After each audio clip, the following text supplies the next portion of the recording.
सभी के अंदर विराजमान परमात्मा के पावन चरणों में प्रणाम। राम राम। आनंद श्री सदगुरु सुखराम जी महाराज की अनबे वाणी। अगाध बोध ग्रंथ चल रहा है। महाराज अगाध बोध ग्रंथ के माध्यम से फरमा रहे हैं, एक अर्थ में खोल बताऊं, प्रगट सुन जो सारा, पार ब्रह्म आनंद पद ताको, केहूं भेद विचारा। क्या फरमा रहे महाराज? एक तो पार ब्रह्म का पद है और एक आनंद का पद है, दोनों का भेद बता रहे कि दोनों में क्या अंतर है।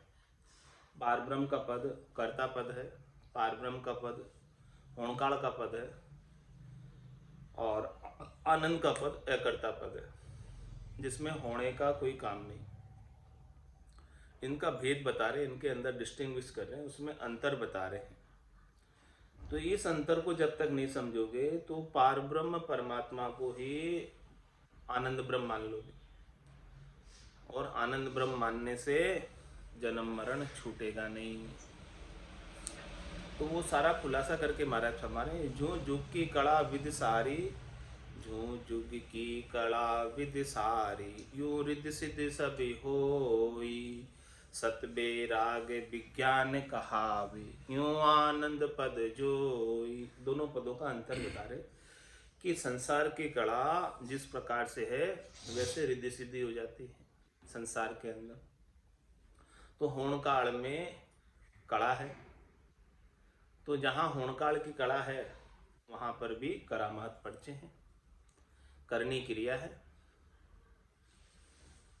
तो ये किसके समान है? जुग के समान है, संसार के समान है होणकाल का पद, पार ब्रह्म का पद। और जो दूसरा आनंद का पद है, सत वैराग विज्ञान कहावे, जो आनंद पद जोई। दोनों का अंतर बता रहे, भेद बता रहे कि दोनों में क्या अंतर है, पूर्ण ब्रह्म में, पार ब्रह्म में और आनंद पद में। तो जो सत वैराग है, जहाँ पर कोई संसार का उद्यम नहीं, जहाँ पर कोई संसार की कला नहीं, इस प्रकार से संसार के अंदर कोई वैराग धारण कर लेता तो फिर वो उद्यम नहीं करता, वो तो बैठकर केवल भजन करता है।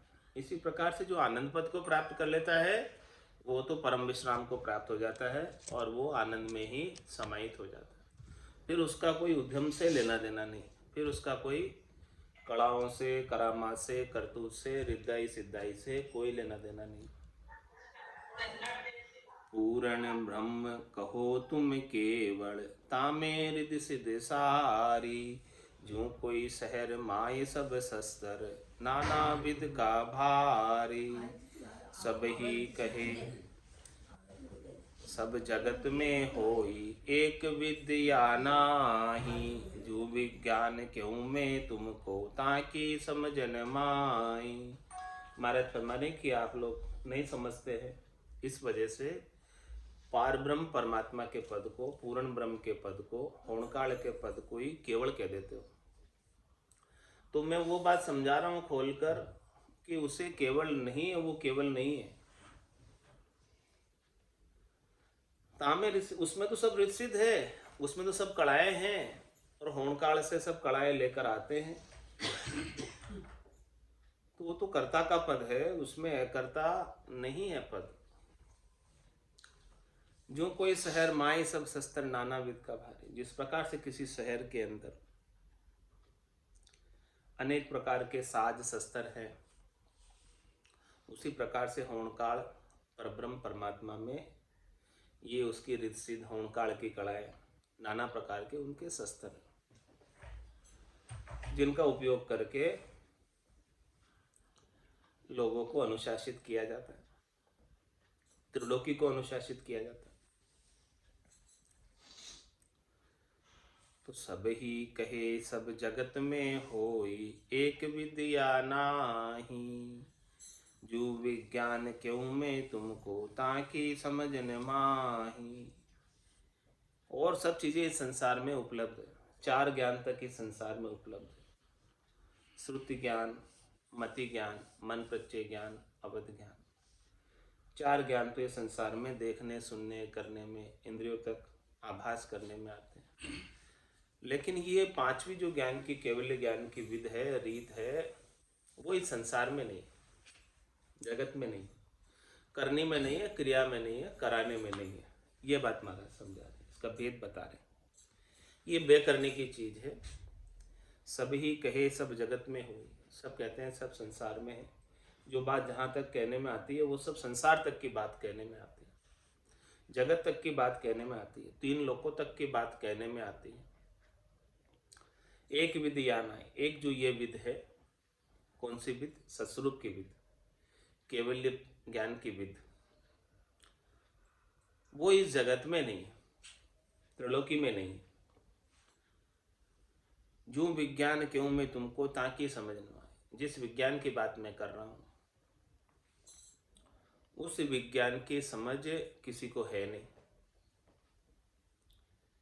यूं अवतार ब्रह्म ने ही जाने, सतस्वरूप के ताई, इनके कला रिद सिद्ध होई, जो लश्कर जुग माही, जो विज्ञान रूप जन जुग में, तिनके सता कहावे, और कि सब जुग को कछु नाई, ना उस पद में मावे। दोनों ही बात महाराज खुलासा करके बता रहे हैं। होणकाल के पारब्रह्म के पद की बात और अकर्ता पद की बात। जो होणकाल का पारब्रह्म का पद है, वहां से तो होणकाल की कला लेकर अवतार आते हैं। यूं अवतार ब्रह्म ने ही जाने, सतस्वरूप के ताई, तो वो होणकाल ब्रह्म जो है उसे ही ब्रह्म मानते हैं, उसे ही सस्वरूप मानते हैं। तो वहां से ही सारी कलाएं लेकर आते हैं और फिर वापस अपना काम पूरा करके वहीं समा जाते हैं। तो इनके कला रिसित हुई, जो लश्कर जुगमाई, इनके पास जो कलाएं होती है होमकाल की, रिद्धियां सिद्धियां होती है इनके पास, करामात करतूत होती है, वो लश्कर की तरह, लश्कर यानी सेना की तरह, शस्त्र की तरह। संसार के अंदर राजा के पास जैसे लाव लश्कर हो, सेना हो, खूब प्रकार के आयुध हो, उसकी तरह ये इनके पास होमकाल से कलाएं लेकर आते हैं। लेकिन इसके विपरीत जो नित्य अवतार आते हैं, ये बात जो महाराज ने कही, यूं अवतार ब्रह्म ने जाने, ये कौन से अवतार की बात है? निमित्त अवतार की बात। तो निमित्त अवतार का जो कार्य है वो पारब्रह्म तक का कार्य है, होणकाल के पद तक का कार्य है, कर्ता पद तक का कार्य है। और इसके विपरीत नित्य अवतार है, उनका कार्य बिल्कुल अलग। ब्रह्मा रच्यो गणन को, विष्णु करण प्रतिपाल, शिव रच्यो संहार को, इंद्र बरसन मेघमाल, पाप पुण्य का न्याव, सिरजो है धर्मराज, संत सिरजा सुखराम के, जीव उदाहरण काज। तो जीवों के उद्धार के लिए संतों का सृजन हुआ है, इस त्रिलोकी से अलग करने के लिए, इस जेल से छुटाने के लिए संतों का सृजन हुआ। तो इनका महाराज फरमा रहे हैं बिल्कुल काम अलग है, न्यारा काम है। यूं विज्ञान रूप जन युग में तिनके सता कहा, जिस प्रकार से अवतारों के होणकाल की कड़ाई होती है, वैसे ही नित्य अवतार जो सस्वरूप के पद से आते हैं, उनके पास सस्वरूप की सत्ता होती, सदगुरु की सत्ता होती उनके पास, उनके पास वो आयुध है, उनके पास वो कड़ा है। सस्वरूप की कड़ा के अलावा उनके पास और कोई कड़ा नहीं। उनके पास न तो कोई रिद्धाई है, न कोई सिद्धाई है, न कोई करामात है, न कोई करतूत है। बस केवल सत्ता जागृत होने की उनके पास कड़ा है, निज नाम के जागृत होने की कड़ा है। और वो जो निज नाम के जागृत होने की कला है, वो सस्वरूप की कला है, वो अगम देश की कला है, कर्ता पद की कला है। कला कला में भेद कहावे, फेर कहावे, कला कला में भी फर्क है। अनेक प्रकार की कलाएं इस संसार में मौजूद। तो कला के अंदर भी फर्क को समझना है, वो भेद बता रहे महाराज कि कौन सी कला को धारण करना है और कौन सी कला को नहीं करना, कौन सी कला को प्रधानता देना है, कौन सी को नहीं देना। जो विज्ञान रूप जन जुग में तिनके सता कहावे, और किसब जुग को कछुनाई ना उस पद में मारो। संसार का और कोई किसब उनके है नहीं, केवल एक ही निज नाम की कला जागृत करने का गुण उनमें गुरुपद देश से मेल कर आते हैं, लेकर आते हैं। वहां से ऐसा गुण गुरुपद देश से वो अणबे की परवानगी लेकर आते हैं। और दूसरा और कोई किसब है नहीं, धंधा है नहीं, और यदि करे तो उस पद में नहीं जावे, क्योंकि उस पद के अंदर तो निर्मल निराट होकर ही जा सकते, संसार के सारे वजन को उतार कर ही जा सकते। अन्य चीजों के संग उस देश में प्रवेश नहीं, माया का लेश मात्र भी प्रवेश उस देश में नहीं। और इस ससुरूप की कला के अलावा जितनी भी कलाएं हैं वो सब होणकाल की कलाएं हैं, और वो सब के अंदर माया का संग है। ससुरूप की कला में माया का संग नहीं, और माया उस पद में जाती भी नहीं। यदि कोई इनका अन्य कलाओं का उपयोग करने लग जाए तो उस पद से वंचित रह जाता है।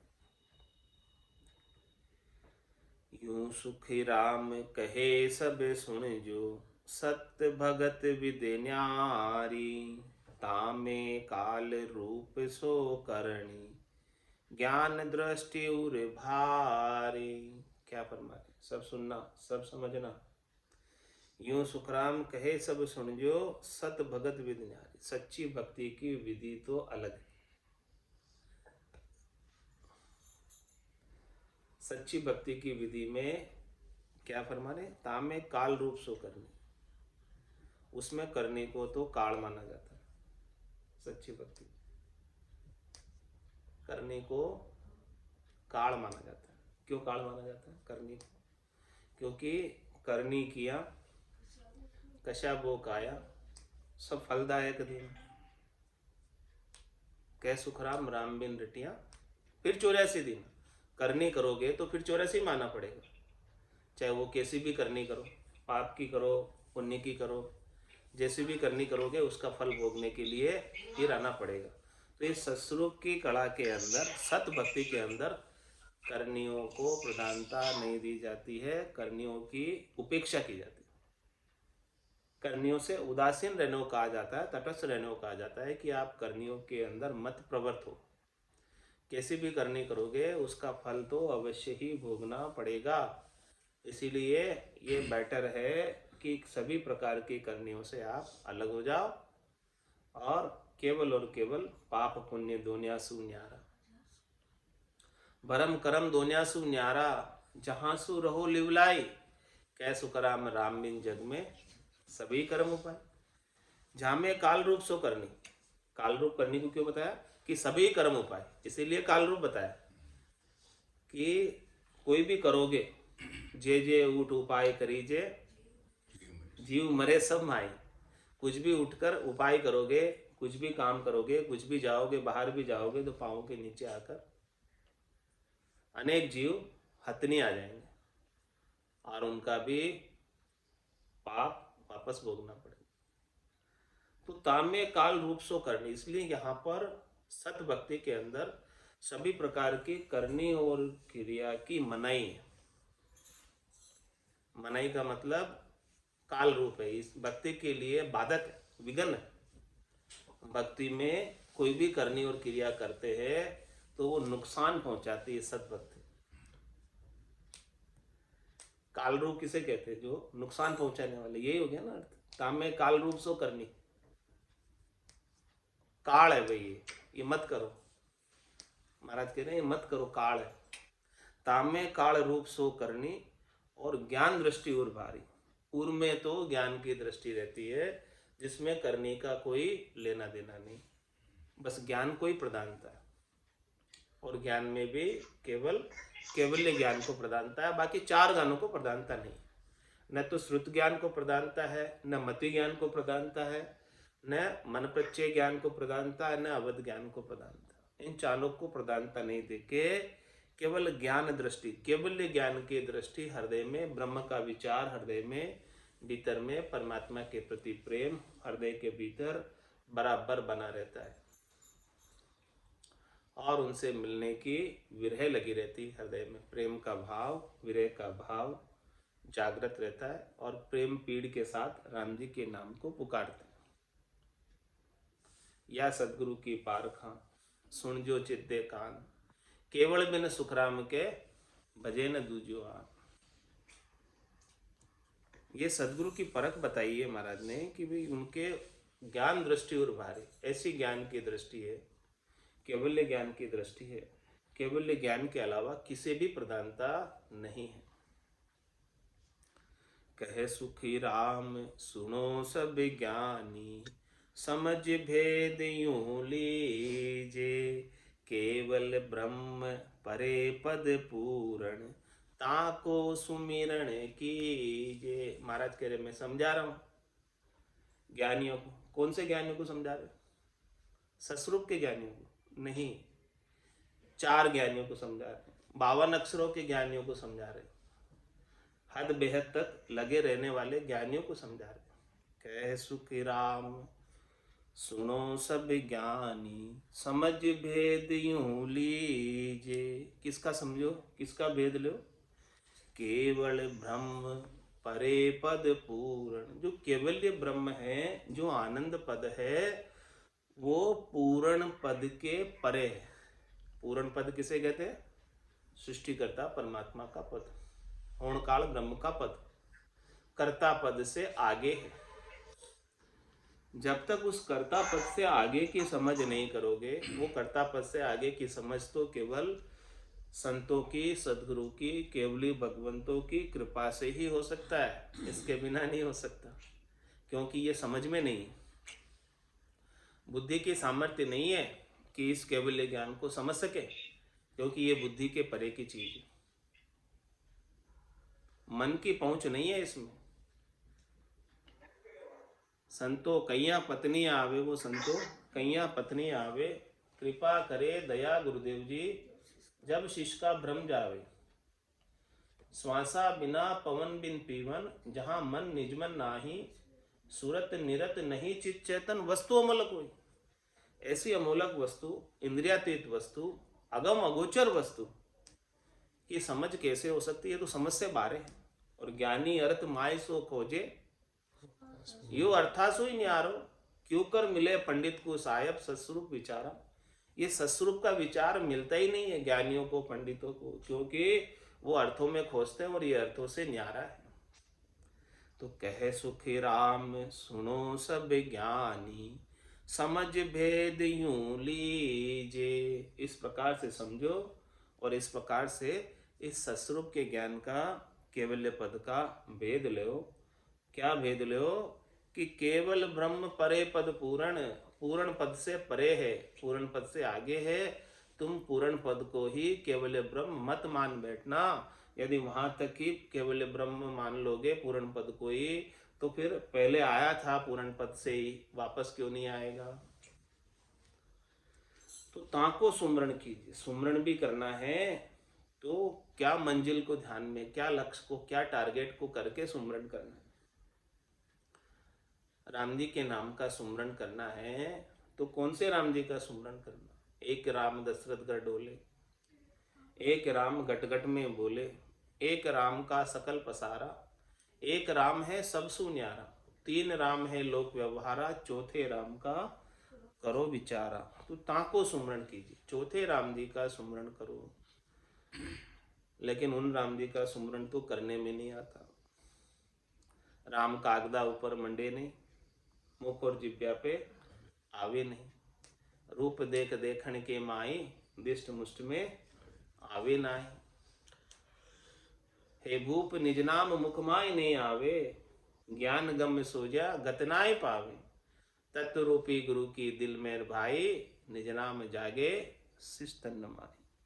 तो कहे सुखी राम सुनो सब ज्ञानी, समझ भेद यूं लीजे, केवल ब्रह्म परे पद पूरण, ताको सुमिरण कीजे। अपनी मंजिल जो है ना, लक्ष्य, टारगेट, कर्ता पद, आनंद पद, केवल्य पद होना चाहिए। उस लक्ष्य को ध्यान में रखकर भजन किया जाएगा, तभी वो पद मिलेगा। और सारे तीन लोकों के सुखों से उदासीन होना पड़ेगा। तीन लोक सो भया उदासी, जे जन अमर लोक का वासी। और महाराज क्या कह रहे हैं? कहे सुखी राम दान दो साई, परम पद बिना लेशु में नाही। हे परमात्मा, हे राम जी, आपको कृपा ही करनी है मेरे पर, दया ही करनी है, तो मुझे दान में परम पद दे दीजिए। मेरी भावट, मेरा लक्ष्य, मेरा टारगेट त्रिलोकी में फल प्राप्त करना नहीं है।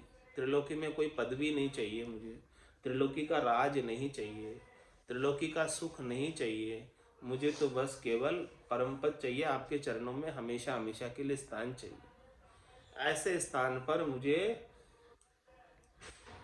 स्थान दे दो, जगह दे दो, मैं तो वहीं हमेशा हमेशा के लिए निवास करना चाहता हूँ, आपके सानिध्य में, आपके पास ही। तो इस लक्ष्य को लेकर सुमरन करेंगे, तभी जाकर काम बनेगा। क्योंकि अंत काल में होती वासना, जहाँ में वासा पाया, कै सुखराम वासना ऊपर कर सवारी आया। जैसी वासना रहेगी, जैसी मति रहेगी, जैसी बुद्धि के अंदर महत्व रहेगा जिस चीज का, उसी को प्राप्त हो जाओगे। यदि शरीर संसार के सुखों का महत्व रह गया बुद्धि के अंदर, तुम्हारा समय शरीर संसार के सुखों के लिए फिर से जन्म धर के आ जाओगे। क्योंकि मैं तो उस चीज का बना रहेगा, और उस चीज का महत्व खत्म हो गया शरीर संसार के सुखों का बुद्धि में से, और परम पद का महत्व बन गया, तो निश्चित रूप से परम पद में पहुंच जाओ। आगे से आगे का रास्ता संत सदगुरु बताते जाते हैं, और आगे से आगे पहुंचते जाते हैं। और क्या फरमा रहे महाराज आगे? पापन पुण्य माने एक ही, ना कि या दंड लागे, उल्टा कर्म धर्म सोचावे, भाग हमारो ही जागे। महाराज माने उस पद में पहुंचने के बाद, आनंद पद में पहुंचने के बाद, यहाँ के जितने भी पाप और पुण्य के कर्म हैं और उनका दंड है, वो भोगने की आवश्यकता नहीं रह जाती है, वो सब कट जाते हैं। धर्म राय लेखन धर्मेली, पाप पुण्य खत फाड़िया। सब हिसाब नक्की चक्की हो जाता है। किसके प्रभाव से? निज नाम के प्रभाव से। ध्वन्यात्मक शब्द जब विधेयी मंडल के अंदर सुनाई दे रहा है, और सुरता विधेयी मंडल के अंदर उस ध्वन्यात्मक शब्द को सुनने के अंदर मगन है, तो सारे संचित कर्म ध्वन्यात्मक शब्द के विधेयी मंडल में गर्जना करने से समाप्त होते हैं। उसके बिना संचित कर्म का निवेड़ा नहीं आता। क्रियमान कर्म तो चलो आप नहीं करोगे नए, इस बात का आपने विचार कर लिया कि मैं नए कोई कर्म नहीं बांधूंगा, और प्रारब्ध कर्मों को जैसे तैसे करके भोग लोगे, लेकिन संचित का निवेड़ा कैसे लोगे? संचित का निवेड़ा तो केवल और केवल इस निज नाम से ही हो सकता है। जो ध्वन्यात्मक शब्द धुनी गर्जना करती है, उसे ही सारे संचित कर्म ब्रह्म की अग्नि में जलकर खाक हो जाते हैं या गलकर समाप्त हो जाते हैं। तो पापन पुण्य माने एक ही। महाराज भाई, न तो उस जीव के अब पाप शेष रहते हैं कि उनको भोगने के लिए पशुओं की योनि में जाना पड़े, और नहीं अब उसके पुण्य शेष रहते हैं कि उनको भी भोगने के लिए देवताओं के ऊंचे लोकों में जाना पड़े। तो पापन पुण्य माने एक ही। कितने भी अभी तक किए हुए सारे पाप पुण्य, क्योंकि अनंत जन्म हो गए पाप पुण्य करते करते, नदी में रेत के कणों की गिनती मुमकिन संभव है, लेकिन इस जीवात्मा ने कितने बार जन्म धरा है और अनंत जन्मों में अनंतों ही कर्म किए, और उन कर्मों को यदि हिसाब किताब चुकाने में लग जाए तो महाराज हमारे चुका ही नहीं सकते। इतने कर्म चुकाने लग जाए तो चुका नहीं सकते। कब तक चुकाएगा? चुकाने के लिए फिर करनी पड़ती, और फिर करने से फिर नए बन जाते। बोलो अब कैसे चुकाएगा? वो तो उस पद में जाने से समाप्त हो जाते, उन कर्मों के एरिया से निकलकर बाहर चले गए। वो कर्मों का एरिया 3 लोगों तक है, और आप उस 3 लोगों को पीछे छोड़ दिया और आप आगे निकल गए। कर्म चौथे लोक में प्रवेश नहीं कर पाते, इसीलिए कर्मों का फल भी वहां नहीं भोगना। कर्मों का फल कहां तक भोगना? जब तक त्रिलोकी में। किसी भी देश में कोई निवास करता है तो उस देश के कानून जब तक वो देश में है तब तक उसके ऊपर अप्लीकेबल होते, लागू होते। अब वो देश छोड़कर चला गया, अब उस देश की सरकार उसके ऊपर क्या करेगी? कुछ भी तो नहीं कर सकती है, वो तो देश छोड़ के ही चला गया। अब क्या करेगी? अब तो जिस देश में गया उस देश के कानून लगेंगे उसके ऊपर। अमरलोक का राज मिल गया, वहां तो अमरलोक का राज मिल गया, वहां तो अमरलोक के कानून चलेंगे। अब राजा को कौन सा पुण्य दंड है? अब ये त्रिलोकी के कानून तो उसके ऊपर अप्लीकेबल होने वाले ही नहीं है, लागू होने वाले ही नहीं है। तो पाप न पुण्य माने एक ही, उस पद के अंदर पाप और पुण्य को नहीं माना जाता। ये जीव कितने पाप करके आया या ये कितने पुण्य करके आया, जैसा भी था, लेकिन वो पद में चला गया तो उसके पाप और पुण्य का हिसाब किताब यहीं चुक गया। वहां ऊपर उसको कोई अलग से नहीं भोगना है। ना किया दंड लागे, किया है पहले पद में जाने से पहले और पद में चला गया उसके बाद, तो उसका भी उसका दंड नहीं भोगना है। नल एंड वॉइड हो गए, जीरो हो गए। उल्टा कर्म धर्म सोचावे, भाग हमारो ही जागे। तो ऐसी सदगुरु की अगाध सत्ता है, इस सत्ता का अगाध बोध है। संतों में ऐसा सतगुरु चाहूं, आवागमन मिटे दुख भारी, महापरम सुख पाऊं। संतों में ऐसा सतगुरु चाहूं, आवागमन मिटे दुख भारी, महापरम सुख पाऊं। पाप करूं तो दोजख देवी, धर्म किया भुगतावे। पाप करूं तो दोजख देवी, धर्म किया भुगतावे। तपस्या किया राजगढ़ फंद में, जन्म जन्म दुख पावे। तपस्या किया राजगढ़ फंद में, जन्म जन्म दुख पावे। संतों में ऐसा सतगुरु चाहूं, आवागमन मिटे दुख भारी, महापरम सुख पाऊं। साधन किया सिधाई जागे, करामात फल पावे। साधन किया सिधाई जागे, करामात फल पावे।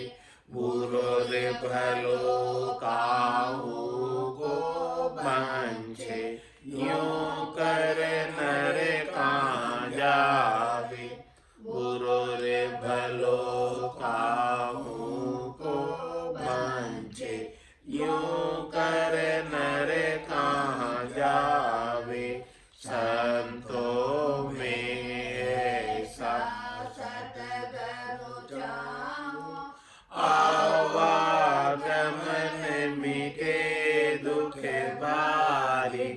महापरम सुख पाऊं।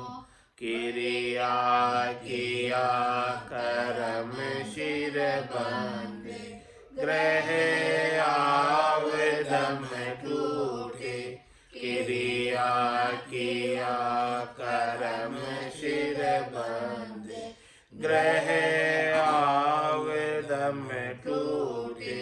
त्यागन किया रहे शिर बदलो, जन्म दूसरो लूटे। त्यागन किया रहे शिर बदलो, जन्म दूसरो लूटे। संतों में ऐसा सतगुरु चाहूं, आवागमन मिटे दुख भारी। महापरम सुख पाऊं, बढ़िया सोच भरम बहु उठे। तीरथ सूतन चीजे, बढ़िया सोच भरम बहु उठे। तीरथ सूतन चीजे, सेवा किया साच नहीं आवे। यूं तो राम न रीजे, सेवा किया साच नहीं आवे। यूं तो राम न रीजे, संतों में ऐसा सतगुरु चाहूं, आवागमन मिटे दुख भारी। महापरम सुख पाऊं, भरम करम दो न्यासु न्यारा। जहाँ सूर लिवलाई, पाप पुण्य दो न्यासु न्यारा। जहाँ सूर लिवलाई, कै सुख राम राम बिन जग में। सब ही कर्म उपाय, कै सुख राम राम बिन जग में। सब ही कर्म उपाय, संतों में ऐसा सतगुरु चाहूं, आवागमन मिटे दुख भारी। महापरम सुख पाऊं। बोलो राम सद्गुरु देव जी महाराज ने धन्य हो धन्य हो। परम दयाल सद्गुरु सुखराम जी महाराज ने धन्य हो धन्य हो। आनंद श्री सद्गुरु सुखराम जी महाराज के ज्ञान स्वरूप भगवान ने धन्य हो धन्य हो। केवली भगवंता ने धन्य हो धन्य हो। जीवा तारण जहाज ने धन्य हो धन्य हो। मोक्ष के मालिका ने धन्य हो धन्य हो। अनंत कोटि संताने धन्य हो धन्य हो। राम सभा में राम राम राम राम सा राम सा।